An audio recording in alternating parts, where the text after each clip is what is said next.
We begin with those growing protests across the U.S. that are setting off a politically charged blame game, finger pointing at students, outside agitators, administrators. And then there's the political fallout that could be consequential for an already volatile 2024 presidential race. Hundreds of demonstrators have been arrested as protests intensify at college campuses all across the country against Israel's invasion of Gaza. Right now at New York's Columbia University, protesters have been told they need to leave their encampment in the next hour or face suspension. But as the New York Times points out, these demonstrations are, quote, exposing fresh tensions within the Democratic Party over how to balance free speech protections and support for Gazans with concerns that some Jewish Americans are raising about anti-Semitism. Couple that with Donald Trump and Republicans who are now seizing on these protests, trying to spin them as their latest example of chaos and unrest under President Biden and Democrats. A lot to get to. NBC's David Noriega is reporting from Los Angeles at UCLA. Also with us, Jonathan Lemire, Politico White House bureau chief, host of MSNBC's Way Too Early, and an MSNBC political analyst. Jake Sherman is co-founder of Punchbowl News and an MSNBC political contributor. Great to have all of you here. So, Jonathan, Trump is now using this for his overall theme of blaming Joe Biden for, this is his word, lawlessness, along with his attacks on border and crime policies. He's already been doing that. Is the White House worried this could be a problem for Joe Biden? Yeah, it's part of Trump's argument here, also connected to the wars in Ukraine and Israel, saying, well, look, when I was president, these things weren't happening, which, of course, ignores the international crises that the nation did face while he was in office, including some that led to the current conflicts. But you're right. It's lawlessness or recklessness or chaos, Trump is trying to say it both at home and abroad, and he's trying to blame President Biden for this. I mean, the Biden team is aware this is a problem and a growing one, that certainly these scenes of unrest at these protests and some of the vile anti-Semitism and the vile language used turns off a lot of voters. It is an issue. The administration, though, there's a limit to what they can do at this point. Certainly, the president has repeatedly says he supports the idea of peaceful protests. He says there's no space for hate, whether that's anti-Semitism or, conversely, anti-Arabic or anti-Muslim sentiments. So they're deferring to local colleges, as you saw, the Columbia University, as you mentioned, giving a deadline about an hour from now to break down those protests, and local jurisdictions. But at a certain point, advisors do worry this will become enough of a conflagration. The president may have to take it more head-on. The question, though, is what that approach might be. We do know, though, that this is already something that, even before this outbreak of protests in recent weeks, the war in Gaza and the president's support for Israel has dragged down his approval numbers across the board, but particularly among young and progressive voters who he needs in November. And while aides point to me that they think that's being compensated by an increased support by older voters, they acknowledge this is a worry. So, David, what's the situation looking like today, and where do these protests go from here?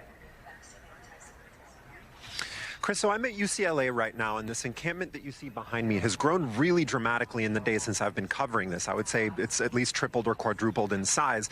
Also, we now have across the quad a stage set up by pro-Israel counter-protesters who have a big screen set up and are blasting music and videos towards the encampment. Yesterday, there were some scuffles between the pro-Palestine and pro-Israel sides of this protest. I'm going to be paying attention to see if we see more of that today. What's happening at UCLA is a good example of what happens when a university decides not to crack down on these encampments. UCLA has not called the police. They've more or less allowed this encampment to flourish. Compare that to just across town at USC, where the university called campus police and then LAPD on a burgeoning encampment last week. Then again, that also did not work to squash these protests. There is now a new encampment at USC. That's also what we've seen, as you've mentioned, at Columbia, where also police were called and various disciplinary measures have been threatened, and the protesters there are not, at this point at least, budging. That's what I've heard from the students that I've spoken to who are part of these protests. They say they intend to keep these encampments going until the universities meet their demands, given that those demands include divesting completely from Israel, not just divesting school investments from Israel, but actually divesting from, for example, Israeli academic institutions. The way things stand right now, that's not likely to happen anytime soon, which means these encampments might be up more or less indefinitely. So that is not necessarily the case in New York City at Columbia. We are also joined by NBC's George Solis, who's just off campus at Columbia. The clock is ticking. They have 55 minutes until the deadline is up, right?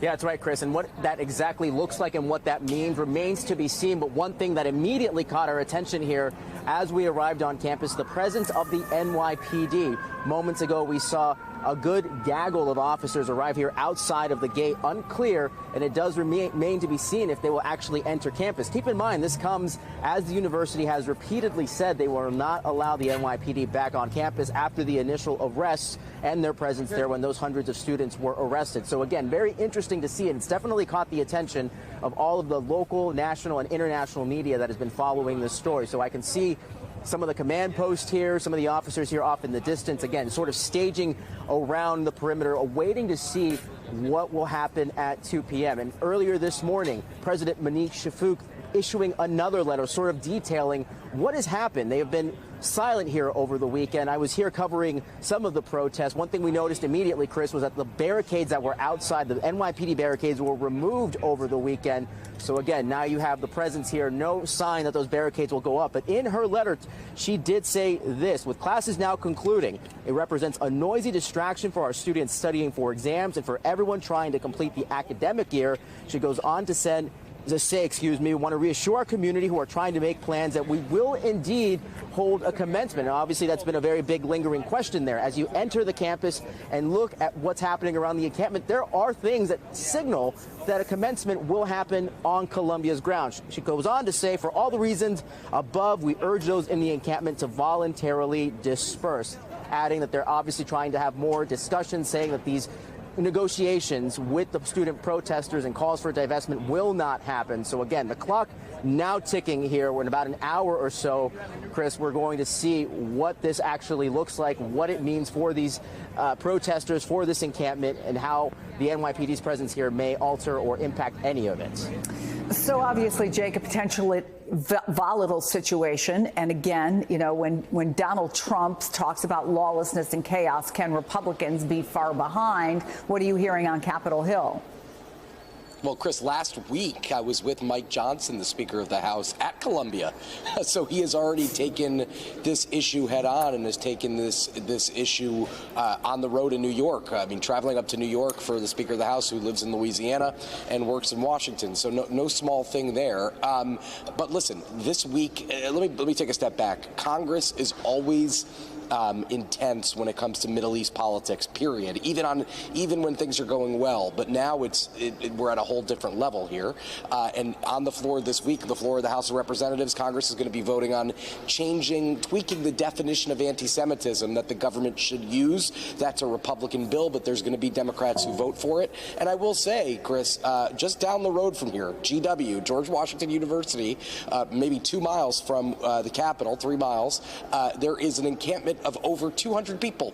And the local police here in D.C., MPD, has not dispersed, and the Washington Post reported they refuse to disperse. They refuse to break up that protest in Foggy Bottom. I cannot imagine we get out of this week without people, and you're seeing some of those images on the screen, without people, members of Congress, political officials talking about GW in the backyard of the White House, just blocks from Joe Biden's home from the White House, a situation that, according to university officials, according to local press, the GW Hatchet, the student paper at GW, has gotten increasingly volatile. So it is something that is going to be spilling from Foggy Bottom to Capitol Hill to the House floor. Would you expect then, Jake, to hear more of these calls to bring in the National Guard?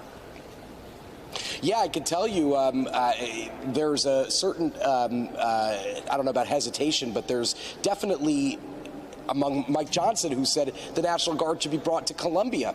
He says that people should be more forceful and that students should get back to work and stop wasting their parents' money. And the way Republicans look at this is these are private universities, at least Columbia and GW are, and people should follow the rules, and if not, they should be brought up for trespassing. So listen, it's not as simple as that. This is obviously a very complicated topic, but we're seeing these now more places than just Columbia. I mean, it's all across the country. And Jonathan was right at the top of the show. Republicans are using this to try to show that the country is on the brink, and governments have run amok all over the place under Joe Biden. Again, a much more complicated scenario than that, but that's the political calculus Republicans are making. Yeah, and Jonathan, has there been any conversation at all that the White House is even really considering calling in the National Guard? No, not to this point, but we should note the White House press briefing with Karine Jean-Pierre was just delayed, now not being held till 2 o'clock. I'm certain she will be asked repeatedly about that issue and others connected to these protests, which really do seem to have hit a fever pitch in recent days.